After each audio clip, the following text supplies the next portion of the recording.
Welcome to Impact Factor, your weekly dose of medical commentary on a breaking study. I'm Perry Wilson.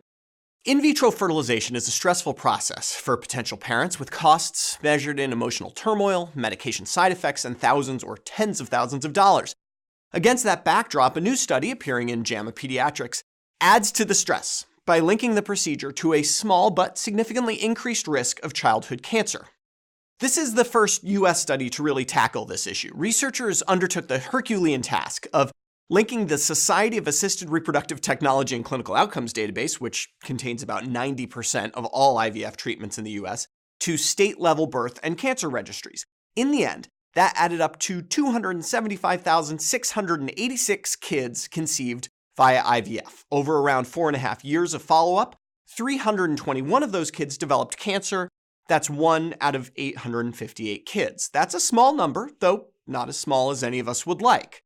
The researchers used similar methods to identify 2.2 million kids born without IVF. In that group, the rate of cancer was 1 in 1,100 kids. That difference, 1 out of 858 versus 1 out of 1,100, just made our standard cutoff for statistical significance.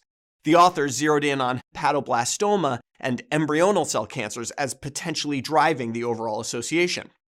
Now, of course, there are many factors that differed between the kids conceived via IVF and those that weren't conceived that way. Their moms were substantially older, more educated, more likely to be white. The researchers adjusted for these factors, but point out that there's no real way to tell whether the increased cancer risk is due to something about IVF or related to the underlying infertility problem in the first place.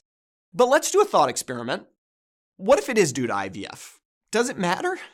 Studies like this face an implicit problem of interpretation because using IVF versus not using IVF is not really a choice like choosing drug A over drug B is. Like for couples who are worried about childhood cancer, what are we saying? Just don't have a kid at all? Put it this way. Using the data in this study, I can calculate that to prevent one cancer in a child under 10, you'd have to stop 3,400 successful IVF treatments.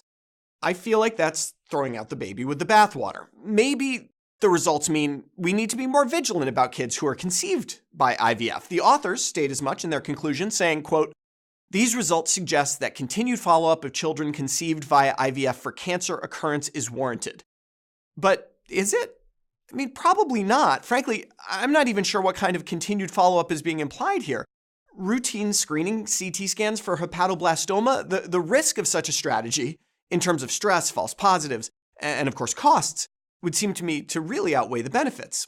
No, studies like this can really only be said to be a first step in finding some pathway that will teach us more about childhood cancers, and that's what interests me. What can the biology of infertility and IVF teach us about cancer in general so we can reduce the risk of childhood cancer for everyone?